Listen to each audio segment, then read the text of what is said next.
सबको जय मसीह की। आज मैं आपके साथ परमेश्वर के वचन में से एक बहुत ज़रूरी बात को बताने जा रही हूँ। और जैसे प्रभु यीशु मसीह ने कहा कि केवल वचन को सुनने वाले मत बनो, लेकिन वचन पर चलने वाले बनो।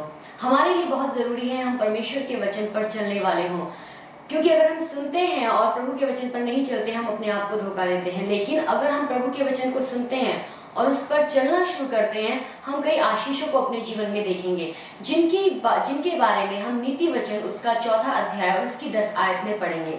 यहाँ लिखा है, हे मेरे पुत्र मेरी बातें सुनकर ग्रहण कर। प्रभु का वचन कहता है, मेरे पुत्र मेरी बातों को सुनकर ग्रहण कर। सिर्फ सुन ही नहीं, लेकिन उनको अपने मन में बसा, उनको ग्रहण कर, उनके अनुसार अपने जीवन को बिता।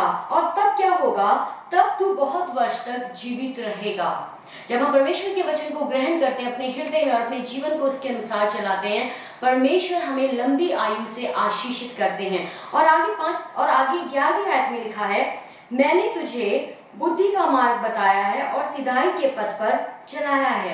जब हम परमेश्वर के वचन को पढ़ते हैं, उसके अनुसार चलते हैं, परमेश्वर हमारा मार्गदर्शन करते हैं, वो हमें बुद्धि के मार्ग पर चलाते हैं, वो हमारे लिए सीधा और सरल मार्ग बनाते हैं। प्रभु का वचन कहता है कि तुम पूरे मन से यहोवा परमेश्वर पर विश्वास करना। प्रभु का वचन कहता है, तुम अपनी सोच और समझ का सहारा ना लेना।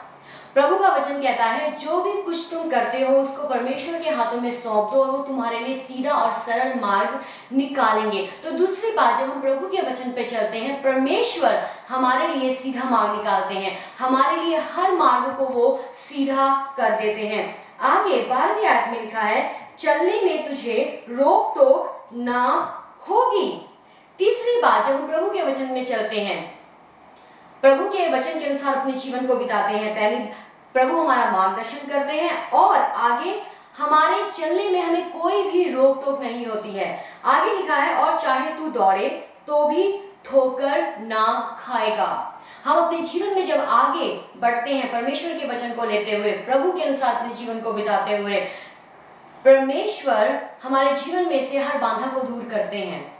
उनकी उपस्थिति हमारे आगे आगे चलती है और उजाड़े में भी हमारे लिए मार्ग को निकालती है, वीराने में भी हमारे लिए मार्ग को निकालती है, क्योंकि हमारे परमेश्वर सामर्थी हैं, वो असंभव को संभव करने वाले हैं। और जब हम दौड़ते हैं अपने जीवन में जब हम आगे बढ़ते हैं, हम गिरते नहीं हैं, क्योंकि परमेश्वर ने हमारे हाथों को थामा हुआ है, उनका वचन हमें मार्गदर्शन करता है। आगे 13वीं आयत में लिखा है, शिक्षा को पकड़े रहे, उसे छोड़ ना दे, उसकी रक्षा कर, क्योंकि वही तेरा जीवन है। जो हम प्रभु के वचन में से सीखते हैं, हमें उसको पकड़े रहना है, हमें उसको जाने नहीं देना है, हमें उसको नकारना नहीं है, हमें उसको तिरस्कार नहीं करना है, लेकिन हमने परमेश्वर के वचन को अपने जीवन में पहला स्थान देना है। क्योंकि जब हम प्रभु के वचन को पहला स्थान देते हैं, इसका मतलब हम परमेश्वर को पहला स्थान दे रहे हैं और हमें उन्हें छोड़ना नहीं है। और जो कुछ भी आज तक हमने सुना है, हमें उसकी रक्षा करनी है। क्यों? क्योंकि ये हमारा जीवन है, ये हमारा जीवन है। प्रभु ने कहा, जीवन की रोटी मैं हूँ, और वो जीवन की रोटी परमेश्वर का वचन है। जब हम इसको सुनते हैं, इसके अनुसार चलते हैं, इसके शिक्षाओं को ग्रहण करते हैं और इसके दिखाए हुए मार्ग पर चलते हैं, हम 100% अपने जीवन में आशीष को पाएंगे। प्रभु आपको आशीष दे।